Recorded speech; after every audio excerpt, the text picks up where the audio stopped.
Morning, good evening, everyone, and welcome to the Daily Spell. And I'm Ed Hubbard at the Pagan. Today I'm going to talk to you about spiritual warfare that's been on everybody's mind lately and been on the lips across the pagan world and the community. And it's also inside the Christian world right now. It has become a very interesting note. Once again, we're talking about the world of spiritual warfare. What is spiritual warfare? It is the idea that the god or gods intervene to bring in conflict to favor one side over another, and that they give us tools. Uh, they've given us tools, i.e., spiritual weapons, to fight this war. So have you been hearing about it lately? So the idea of it is, I grew up with spiritual warfare, and that basically, uh, let's make it very simple. Okay, let's go ahead and get this started. Spiritual warfare, they basically are coming at you with the idea of a Christian concept of this idea of fighting supernatural or preternatural evil beings. And yet they say that this has always been here. We've always had this element of fighting off spirits. We've had this as there. Good morning, Samantha, or good afternoon. We've always had this idea of the conflict, of the idea of one must fight a war. One must fight a conflict with spiritual beings for the possession or the duration or the focus of the human being or species or race. We hear this story all over and over again. It is the idea that our world is permeated with demonic or devil forces. It is the idea that nature itself is diabolical, evil, wicked, and that this has been a war against that natural world, that spiritual world which they see as natural. So Mother Nature is spiritual, and yet the mathematics of that Christian, that sort of capitalistic faith that we've now seen today, is that a tree has no value until it's cut down, or what it produces on the farm. A tree in the forest has very little value. Started to have some carbon credits, but that's only recently. So the idea of the forest, of the nature, of all of this is set with they call it preternatural or supernatural or demonic or spiritual or energetic, or you can use 1,000 names, energies, and that these energies are disruptive to the human species. We talk about the Fae, we talk about all this. But in Christianity, there is this concept of spiritual warfare, that the world is coming at you at all times. The supernatural is coming at you all times. Everything is trying to take you away from being involved with heaven. And really, what it means is that they use it as a system, and people who practice it in Christianity use this to fight this idea of change. And so they use it all the time. So today, we're now seeing it being used by Christian warriors who are using these set prayers that have been existing for 1,000 years, over 2,000 years. They've done this over and over again. This is not a new idea, of this idea of permeating the forces, and then they do prayers. And these prayers strengthen the core of their group. Why do you send out apostles into the world? Why do you send out missionaries into the streets of Chicago, the major cities? You've seen it, Jehovah's Witness, all of them. Why do they do that? It isn't to have the individual actually convert people, but it is to show them how rare they are, how individualized the group is, how specialized it is, and to allow them to become wounded so that the group can heal.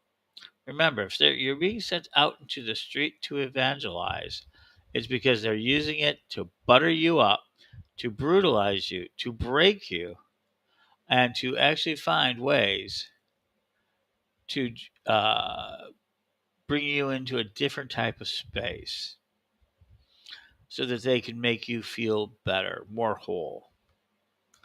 And that's the idea of it. So that's really why you send them out into the streets. Not to convert people, maybe make a few dollars, hand out a few Bibles, but to get them to see how rare they are and how rare the group is. Isn't that interesting? So the idea of recruitment is that you find people who are broken and broken in just those same ways that you are, and then you put them together, and you go out and you send them out to the world to show them how broken they still are, and how they all are, and then they find out that in your group they will solace you, they will give you strength, they will give you energy, and then they will do something very important. They will recruit you into their spiritual conflict, us versus them. And they will do this through a number of means. Remember, first they break you, they show you that you're unique, only they are going to help you, and then they bring you into your war because guess what? When you have an enemy, you are much more likely to stay with the group. So first you're broken, and then you're brought into the group. But what is spiritual warfare directly? It is a series of energetic attacks brought to you through symbolic actions, through prayer, through symbolism, through things that they wear, through other things like one of the biggest places I'm thinking about is like Jesse Penn Lewis, War on the Saints. And basically, he was a very prolific author who contained a lot of these instances, if not explicitly using the expression. He did do that.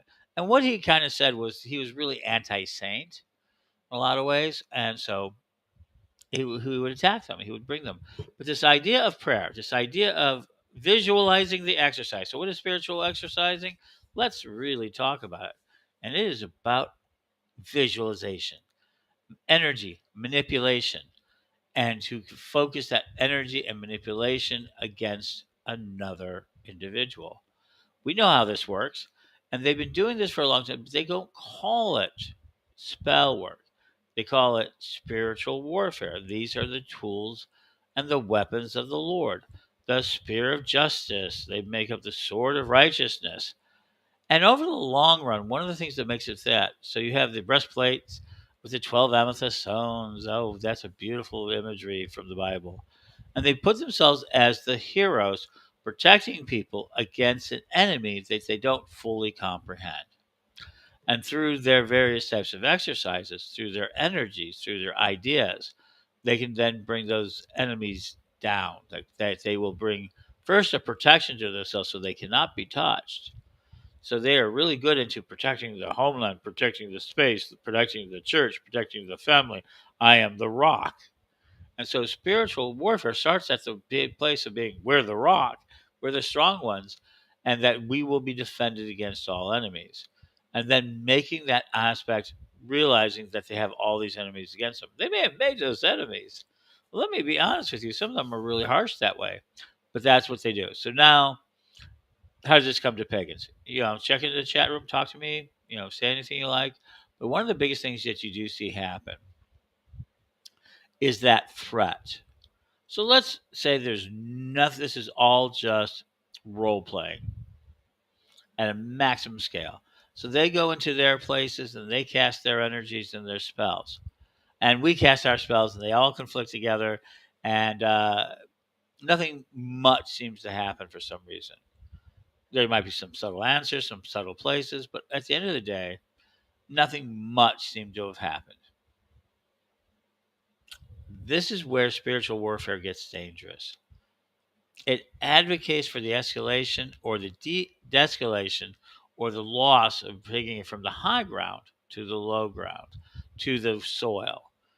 And that means taking a gun and shooting people, taking violence, creating a war, creating conflicts, making a sword, making a shield. So the danger of spiritual warfare is it's constantly speaking this action. And when you don't get those results from God, then somebody will eventually say, God told me we have to take it into our own hands. We have to go ahead and commit acts of violence. So first you ask for protection and acts of violence by spirit against your enemy, and then eventually it gets down into acting in your own way. And so that's the danger, and we're starting to see that emerge. And so that's creates the suicide bomber, the wild child who shoots up a school, you know, the jihadi bomber, the kamikaze pilot. All of these things are a deliberate act of spiritual warfare where you think that the very life of your nation is there. Oh, yes, Jesse. Yeah, terrorism. I mean, terrorism is fundamental. A lot of religious terrorism is based on this idea of spiritual warfare that expands. And remember, it expands into being the Crusades. It expands into being the war against drugs was a spiritual war. It was warfare. Churches were being indoctrinated. We must fight the world. We must fight the country. So they used prayers and moments of support and moments of hatred, all sorts of different ways to make degrade the individual drug users, the individual people who are seeking a release, as we know, finding the way of the new world, and that they were then allowed to commit physical acts of violence, such as putting them in the hospital, putting them in the jail, putting them away, for their own spiritual good. The war of drugs was never about being good to us as citizens or being good to us to try to protect us. Because if they did that, then they would have had medical help. They would have had condolences and consoling prayers, and they would have tried to talk us out of it, right? They would have done, wouldn't have put us in jail, they would have put us in hospitals. And if they found us selling drugs, they would just take it away and say, don't sell it, instead of trying to put us in jail and fine us. There could have been a lot of things they could have done to show love, attention, emotion. But this war against drugs was a spiritual war against the demon drugs, the devil, the demon. That was made very clear, and they amped up and utilized political power against their enemies.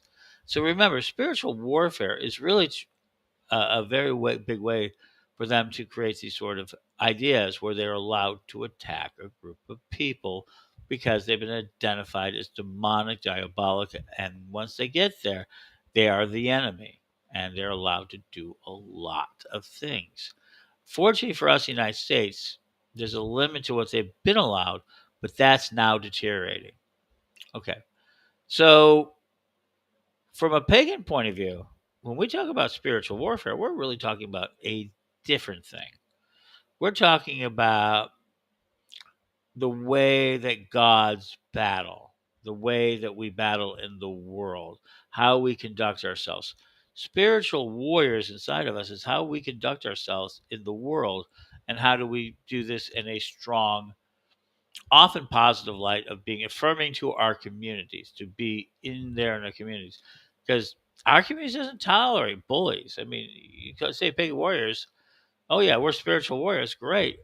Are you going to help us do the laundry? Well, yeah, okay, I'll do that, or I'll help us cook our food. Or will you hunt for food? You're not just allowed to create conflict or fight an enemy. You have to do value to the community. It's a larger context. Being a warrior is bonjour, is a much larger area, and people forget that. We're now talking about ethics. We're talking about ideology of protection, of training, of being, and so that we do that, and then we can see ourselves putting on our armor. We can see ourselves putting on our helmets. We can see ourselves carrying the spiritual energy forward, as well as sometimes physical. So the difference between the two sides is really, where is that context? For most spiritual warriors of the pagan types of faith, we see it as a way to be, to have an ethic, to be a way to carry yourself into protecting and keeping people stronger, healthier. How to do so? I consider myself a spiritual and a pagan warrior. I'm a paladin general, so obviously I believe that for myself. But it isn't about using it against others or that sort of thing. And I believe in psychic tools. So we're going to go ahead in this last aspect. So one of the things that pagans, Wiccans, witches, magicians, psychics, all of us have that are on the diabolical side, as you would be in the spiritual warfare, are the ones that are anti. Well, we'll add to our latest is our lesbian, gay, trans, binary uh, groupings that we have, the drags queens, the trans people, the everybody else who is basically not part of the spiritual warfare groups, not in a straight community, old American Christianity, Christian nationalism, everybody else. So welcome aboard. And what we do is we have psychic tools, and this is what disturbs them. We have psychic tools that work on the psyche, and that's what they're afraid we're using. They're afraid that at some level we're going to change their minds. We're changing their kids' minds, they're changing their grandchildren's minds, and they're afraid that their minds are going to be changed. And ultimately, this is the reflection that pagans, the Satanists are doing a good job of it now. Even other faiths like Hinduism and that threaten the core belief of the spiritual warfare. And that's what you're calling out to protect that final step of the belief. There's only one true God, and that God is all powerful, and I must believe in them or I will go to hell. That's a very powerful set of tools. And from there, they are afraid of that world collapsing, that in some way people can live their lives without this type of God and have good lives. And that's hard. So what they use is spiritual warfare to protect themselves, to try to bring them into a tighter group. And they are hoping that this is an energetic explosion, and it will be, of energy that will take out their enemies, that in some way they will bring in supernatural beings such as angels. They will bring in supernatural beings such as devils to fight or to be on their side to fight against all the other devils. I mean, they've got lots of irrational thought goes in there. But here's how it works at the core: we're going to get together. We're going to form a mastermind. This doesn't matter what side of the fence you are. If you're creating a form of spiritual warfare, either where. Hi, Robert the cat. Um, that's what you do. You gather together this very simple concept of a mastermind. We're all going to focus on this one thing at the same time. We're going to call on the one entity. Are we going to be there? And so we're having fun. So we're going to go ahead and concentrate on one entity, one being, one time. So there you go. And so you call that together. Everybody that you got in your group, you call it together and they focus on it. And from that moment, that becomes an egregor or a mastermind or a group mind, because there's a lot of names for it. You begin then pouring your energy into it. And at first, in spiritual warfare, they usually call on, maybe we blessed, maybe we protected, maybe we guarded. And then you come into the disgruntles. Let us, let our enemies fall. And then you name your enemies, you name your enemies, and you name your enemies. And at that point, you're hoping that you're asking for an intervention. And intervention comes in. Usually they don't have it. If somebody's better at it, they visualize it. Let us carry our spear. Let us carry our weapon. Let us carry our chest. Let's carry our cup. Let's carry all the things. So they create these visualized objects in which you can carry. And then sometimes they will go out and protest. That energy gets built up, and you feel like you're really well armed, and then you go out and you protest. You take that and you go and press. You got them all hyped. You got them all hyped on that energy. The adrenaline's going, the cortisol's going. We got them. We got them visualizing their weaponry and everything else, and we know this makes a positive effect. We know that in positive, if you visualize with sports, you have improvements. So they visualize themselves as these warriors. So there you go. And so they keep organizing it and trying to strive to get into it and into it. And now, at least recently, they can take then political gains and other gains and sort of this movement and say, we are spiritual warriors to continue this process. It's only when this process breaks down where they can't win that someone will take it on to become a physical warrior and cross that line. Hi, Jim. Agreed. Organization is key. The reason spells and workings don't avail against the previous administration is Christians are working their spells too, and they have organized. Yeah. So there's we go. And this idea of natural laws and everything else. You remember, I'm not sure we're not all LARPing the entire universe. That we didn't start 70,000 years ago playing a game called Human. What this human civilization looks like, and we're not just LARPing, and that all these forces in the cosmos that we're talking about just react to us.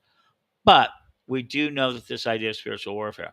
So where does this impinge on the pagans? So they're going to get energized. They're going to come out and they're going to protest our events, and they're all going to be preset to be aggressive, to be angry, to be ready to take out the enemy, and to see you in the worst possible light. So the biggest part of spiritual warfare does it switches the paradigm so that you are now viewing the enemy as they've chosen it. Now, it could be witches. Oh, we're casting spells and we're all too sexy. A big one. We're all too sexy. That we're after all their husbands and wives. No, we don't want your husband and wife. We have plenty of our own people. Um, that, yeah, we want our children. Not really. Their children want some explanations from us. We're happy to give it to them, but we are not after children. As we know, we've got all of these things that we're after, but that paradigm of spiritual warfare, that creating of the nucleus, getting everybody to come and invest in it, protect and get your energy, have a projectile weapon system around you, then already needs an enemy. It's required to have an enemy. It has to have an enemy for it to maintain. Period. It just does. Isn't that ridiculous? But it does.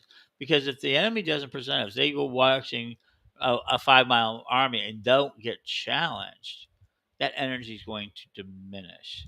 Those weapons are going to diminish. That feeling of unity is going to diminish. It's only through the feed of amygdala and fear and anger does that energy grow. So, spiritual warfare at its core is about keeping the energy, the high vibration of anger, of fear, and of self joy in the group. Yeah, I will. I will talk to that. Yes, I feel um, that is out there. So that's what it feeds on. They're mentioning QAnon, which I studied for years. I mean, it started out as a video game, and it's gotten into the wellness communities and the medical communities. Oh, sure. But then, pagan communities, metaphysical communities, occult communities, because they so lightly populated and they're so fascinating and they titillate people. You go into a bar and you tell them, "Oh, I'm an occultist." What do you mean you're an occultist? Oh, I'm a practitioner of magic. I study the occult forces. I speak to ghosts. I do whatever it is that you do.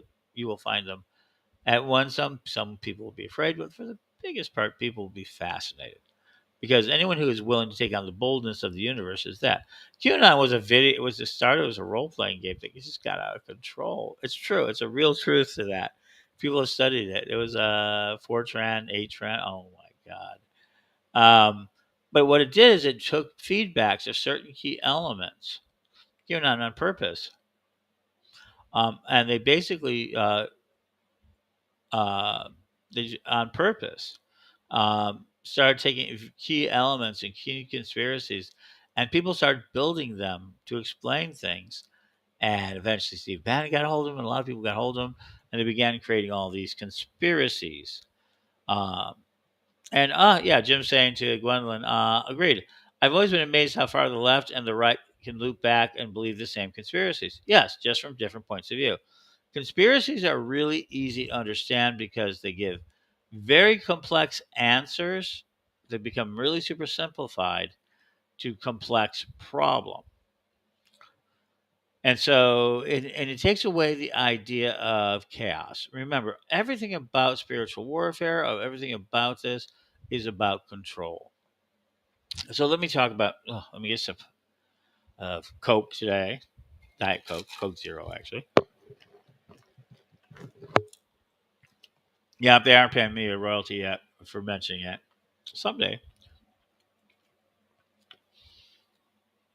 Uh, okay. We've also got in our own community where we're starting to see these people using the threat or the idea that spiritual warfare is coming into play. Uh, that they are believing that they're being attacked. And we have, as much as Christians have this sort of, we're victims, but we're attacking victims because we're attacking you before you make us victims. We have a very martyrish, a very benevolent, a very kind sort of way, but we don't push back oftentimes. And so we become really easy to be strawmen and get into trouble before we know it. But one of the things it does, it feeds our amygdala, and it's very easy to get followers, people to come after you when they're afraid. Hey, I'm going to be hearing the big jabby jab thing, and if you back me up, I'll go jabby jab whatever it is that you want. You think I'm being so overly simplistic, but I'm not. That's exactly the mechanism we've had for a very long time. You with a jabby jab stick, will lead us if you're willing to use the jabby jab sticks to protect us. And then you find out there's really nothing to protect you. Oh, that's just a small little animal, small little plant, small little whatever, small little spirit, small little whatever. But we say, yes, we'll continue to protect you as long as we can. That's a terrible thing. And we feed the stories that will make them afraid to allow us to use our jabby jab stick or our weapons or whatever it needs. And somehow, some of those weapons are psychic. Now, pagans have all sorts of psychic weapons. But tonight, I'm going to tell you if you really do believe that on the other side they are practicing and they're using psychic tools, here's one of the things you can do. Why don't you go look into your guards and wards? If you don't know what it is, look it up. We have it at witch school. We have lots of places, but pick up your guards and wards and figure out ways to put sigils and protection around you. If this is as we think it is, and the way I do believe it is, and I saw today they were talking about the quantum state of magic. Yes, magic is entering into the lexicon officially, slowly but surely, of quantum physics. That we're going to go ahead and see more of that. But here we go. It is as you visualize. So visualize and use sigils and wards to visualize and begin protecting your house, your neighborhoods, your spaces. Even and build up your crystal wards, your crystal access points, your wards, your sigils, your walls, whatever it is that you use to protect yourself. Find ways to share that and share it on my pages. Let me know what you use to try to protect yourself. I'd like to know. We'll talk more about how we can start to get ready for what is appearing to be a spiritual war. Not one the pagans have declared or even wanted, are all of us diverse people who do not want to be simply a slave. Yeah, because that's what they're offering, slavery of some sort. The restoration of spiritual slavery. We'll talk about We'll talk about spiritual ownerships here soon. Um, so begin the process of not letting their thoughts, their energy, their wills permeate yours. Be aware of them, but learn to live in your own energy and begin thinking of ways to make yourself feel safer and more protected in your own spaces and the spaces around you. And that is our first step. If we can't feel safe in our spaces, if we can't build our energy to our spaces, if we can't begin putting those layers of magic against us, then you are at conflict. Because if you can't find peace, if you cannot restore peace, you're at conflict. So, are we at spiritual war, Samantha? I don't know.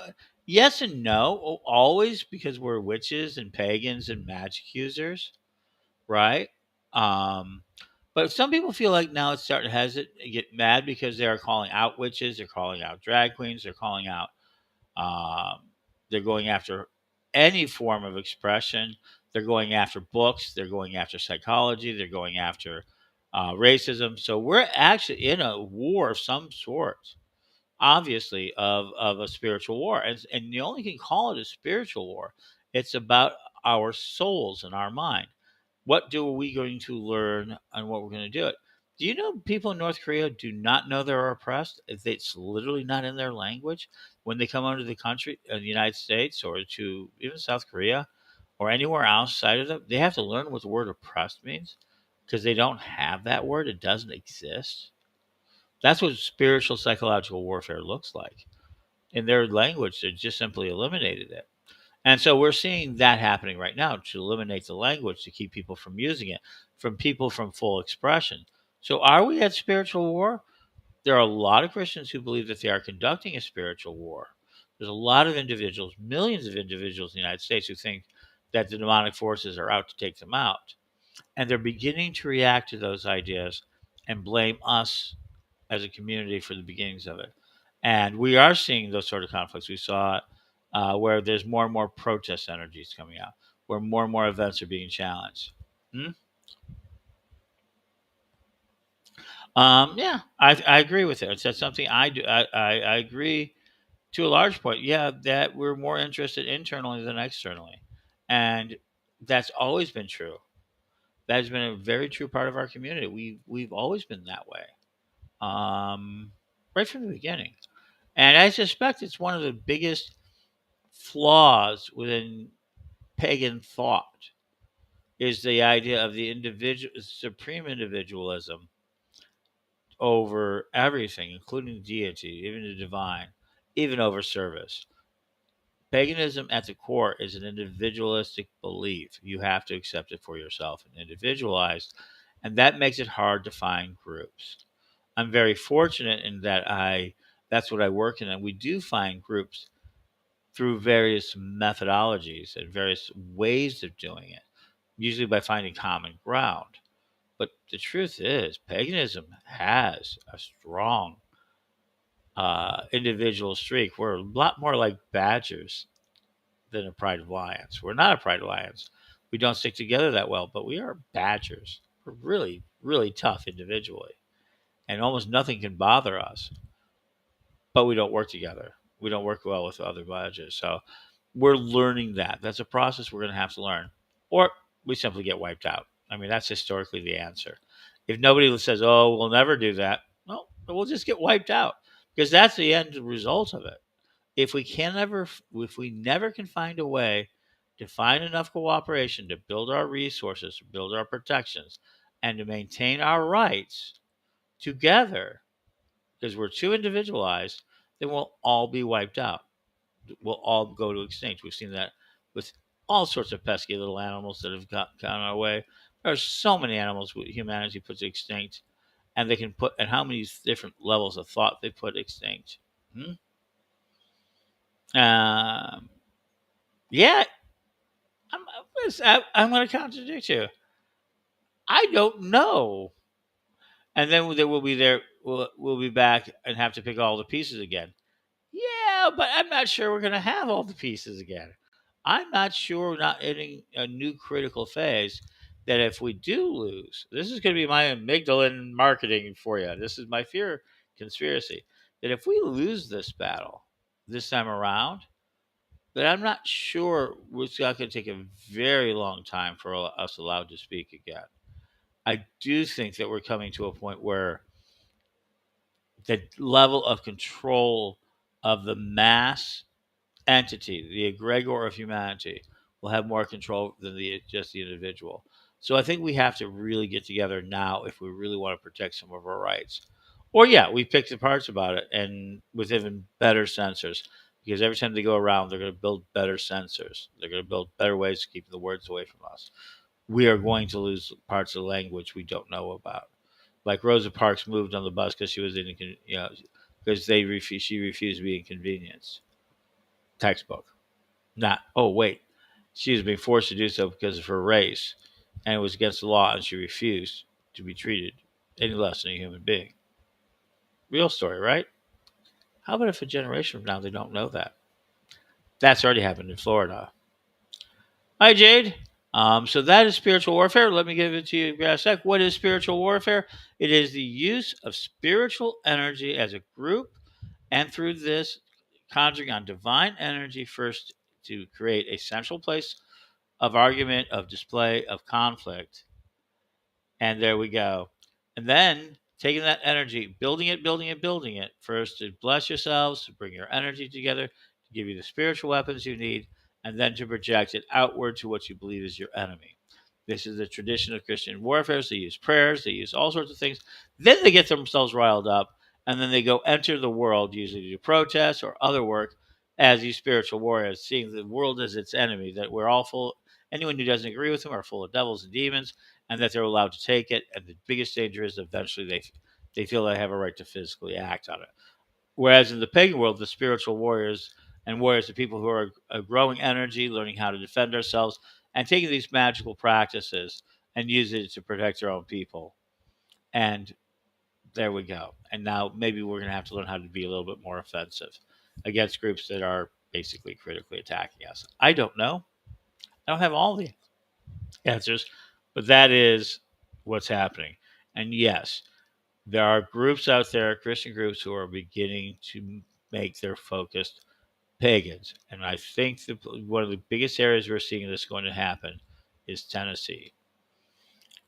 I think Tennessee and Nashville area, particularly, and in and around the Nashville area, is going to be a hot flash, flash in the pan. That's going to be where I think you're going to see the sort of religious groups, these sort of preachers who are going to then use their words, which are spelling, to kind of start to make the dark world appear. And that when they make the dark world appear, they're going to point to us and saying where dark world is, and that will give them a permission to attack us. When that happens, are we going to be ready to respond back? All right, folks, that's my rant for the day. That's spiritual warfare. If you have any more questions, feel free to contact me. And check out my page. I have lots and lots of books coming up for sale. I continue to rise it. We've done pretty well. We've raised more than $1,000 to kind of for our main project of moving down to Danville, and we hope to do better. So, all right, blessed be, folks, and good night.